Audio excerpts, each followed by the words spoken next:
Hello and welcome back to Cartoon Template for Short Story Craft. At the end of the previous episode, I generated 3 random pairings from a list of 22 fiction genres to be applied to 3 new short horror stories because it's October when such things are popular. These 3 new short stories will be of varying time and pacing constraints using the template of Porky's Garden. Those 3 double genres are political horror, mystery horror, and adventure horror.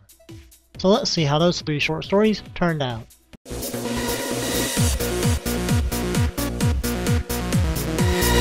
First, let's have a brief recap of how the story of Porky's Garden went. There's a county fair with prizes are announced. Porky Pig claims he's going to win the first prize. His neighbor disputes, and the 2 are in competition for the prizes. Porky Pig plants his plants, and the neighbor starts his hens. He allows them to eat Porky Pig's garden. They have a sort of various conflicts. Porky Pig's about to lose his last hope of getting into the contest for the fair prize. Almost drops the pumpkin but catches it. They manage to get to the fair. Reducing pills are demonstrated. Pills are spilled, eaten by the neighbor's hens. And just as the neighbor's hens wins the prize, the hens shrink, and Porky Pig gets the money. The boiled down version of that is that 2 competitors enter a fair competition.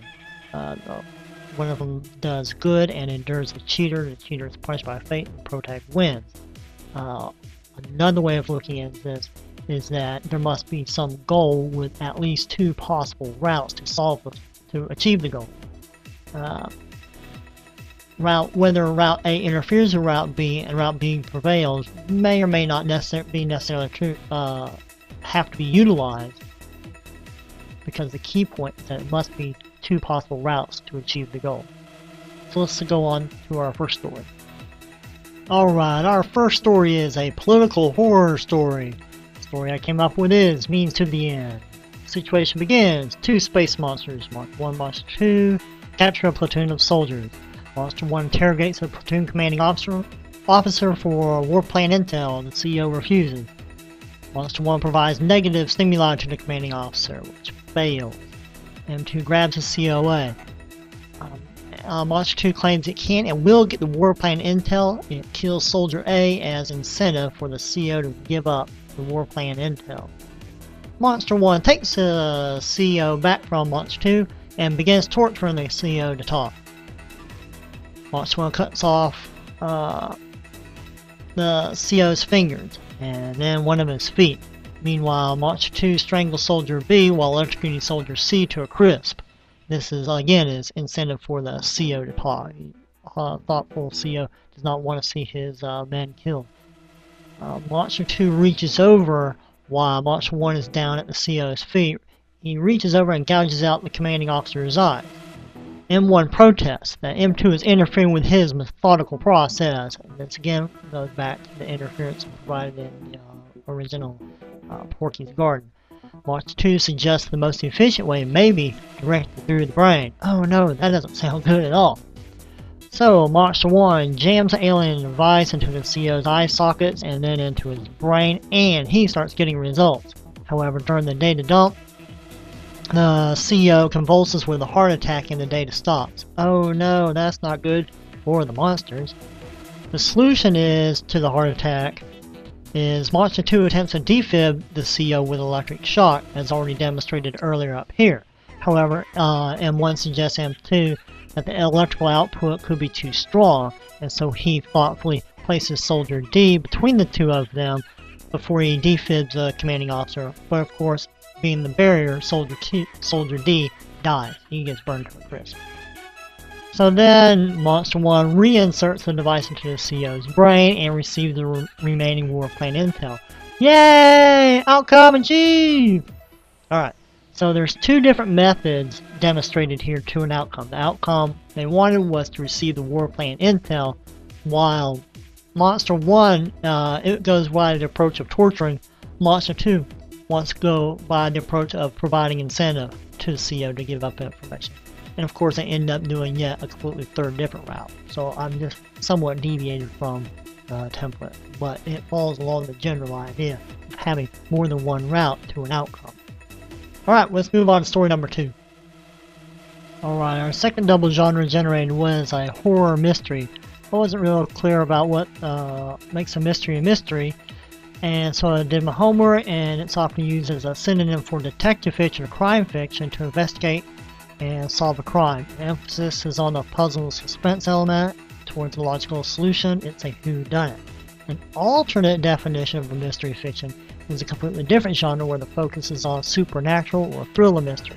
It does not have to be logical, there does not even have to be a crime involved. It's described as a weird meta-story or a supernatural horror. So of these two, guess which one I went with. Story is, I came up with is The Countenance. It begins with a harsh mother and her sweet daughters, Amy and Belle, tour an old mansion for sale. The mother makes the situation worse by making Belle cry, scream and yelling at the little kid. Belle looks into a mirror and a spirit in the mirror pulls Belle into it. Amy witnesses, is terrified, and screams to the mother in the adjacent rooms with hope that mother will come by and fix it. Unfortunately, mother disbelieves Amy and screams and yells, berates the poor little kid, and looks behind the mirror and checks the wall, does everything but believe poor Belle, making it worse. Now, the spirit reaches out, Amy screams when the spirit appears in the mirror, walking away with Belle. So here's the solution to get mom to quit doing what mom's doing. Or at least it's going to be an attempt to. So the mother freaks out when Amy screams, and she herself screams at Amy because she's a mean old nasty mother. Now the spirit reaches out for Amy too. Now, alarmed and confused, mother hasn't witnessed any of this. She's searched the wall. She's looked behind the mirror. She searches the wall. So now mother's going to go racing through the house looking for Belle. And boy, she got her angry on. Amy insists that mother return to the mirror and beg for Belle's return. Mother screams and yells at the mirror, takes it off the wall. The spirit again grabs for Amy, and mother finally witnesses the spirit and becomes terrified herself. Amy begs mother to beg the spirit. Mother cries to the spirit, "Please, please, please, let my daughter go," because the daughter has got a hold of Amy at this point. So the spirit lets Amy go. So we've improved the situation some. Belle's still gone, but the spirit has at least let go of Amy. However, the mother has reverted back from begging and crying back to getting ugly again. The spirit knocks something off the wall. This distracts mother, and the spirit reaches out and grabs Amy and pulls her into the mirror at that moment while mother is distracted. Now, the solution is that mother finally pleads for the return of her daughters Amy and Belle. The spirit tells her from the mirror that she will be their new mother instead, and she will love these girls. The mother takes the mirror from the house, and the spirit freaks out. The mother screams at the mirror. The mother begs the daughters to be returned, but the spirit refuses. So then the mother offers the spirit to inhabit her if she'll return the daughters. Done. The daughters are returned, and the spirit leaves the mirror and inhabits and replaces mean old nasty harsh mother's general nature with her own kind spirit. And I guess that would be somewhere in between a twist and a dark ending over here for outcome achieved. So the idea here is there are two alternate ways to get to the outcome, which of course is not perfect. Amy promotes a, be nice, be kind to the spirit, but the mother's approach is be mean and nasty. And they're just two different approaches to the same outcome, towards the same goal. And it's just that one works and the other does not. And that's the method by which I used the Porky's Garden template. Alright, let's move on to story number 3. Our third double genre is adventure horror. And this is supposed to be applied to a music video. The song I chose was Mr. Cocktail's Locust. This is found at artistserver.com. It's a public domain song, which means I can pretty much do anything I want with my music video. Let me begin my song here. And it begins with zooming over a Navy ship in a bay, over a jungle caught through soldiers marching into the jungle. Ahead, dozens of giant insects are advancing on them through the forest. At contact, soldiers posture fire on the giant insect. However, the leadership argues as to whether that would be better to retreat or to stand their ground. At this point, the insects attack. Soldiers fire upon them. Several soldiers are eaten alive. The first insect wave is repelled, however soldiers are having 10 or more casualties. The second, third, and fourth wave of insects begin to overwhelm the soldiers.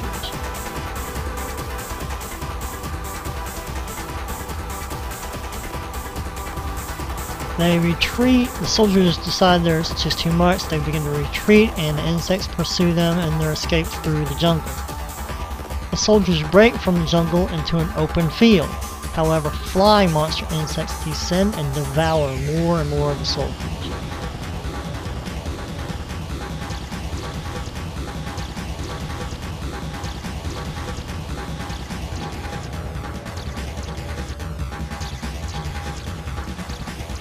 Situation gets a little bit better when the soldiers organize and form a circular phalanx and begin to hold their ground, firing out from that central location out towards the insects surrounding them and flying overhead. However, the insects tunnel up and begin devouring the soldiers, and the formation breaks and falls apart in disarray.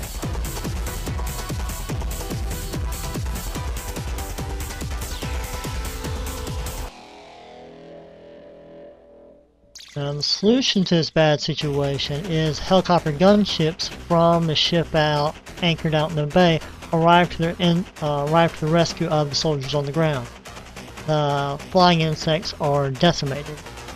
This allows the surviving soldiers to resume their escape run towards the ship anchored out in the bay.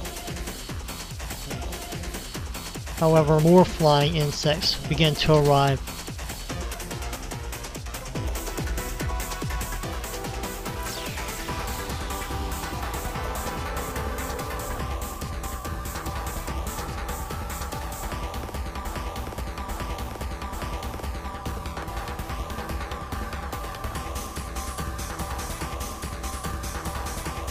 At this point, the helicopters are beginning to be overcome by the increased amount of flying insects. Their firepower can only go so far. The helicopters crash and ground insects swarm over the crashed helicopters and begin consuming the pilots inside. The last surviving soldiers break from the forest tree line and run across the shore. However, up from the sand come giant beach bugs and eat them. Alright, so the application of Porky's Garden template to this scenario was that there were two possible goals, or two possible routes to achieve the soldiers' goals, which they could either retreat or they could stand the ground. And throughout the story, they try both. They begin by holding the ground, but then they get overrun, and so they retreat back to the ship anchored out in the bay. However, when they break an open field, they're no longer able to run. The flying monsters devour them there, and they have to form a phalanx, so they hold here, and that just doesn't go good. And then the gunships arrive, and then they return to running, and then they get out to the beach, and they end up getting eaten up anyway. So it's just two different routes to the same goal. So that's how I applied it to the scenario. Alright, I'm going to move on to generate more double genres for the next episode. Alright, let's generate 3 more double genres to be applied to the next episode. Porky's train template. Let's see, we have 22 possible genres. We have 18, 21, and 19. 18, 21, and 19. Alright, let's see what we got here. 18 is science fiction. Excellent. Too bad it's for 1 minute. 21 is a thriller. Also excellent. And 19, that's a slice of life. I'm not real sure what that is, but we'll have to do some little homework and put that to our music video. Alright, give me some time. I'll see what stories I can come up with this to apply to the template of Porky's Train. If you like this episode, go ahead and please like it. If you find Cartoon Template for Short Story Craft useful, then please by all means subscribe. Thank you. You folks have yourselves a good day.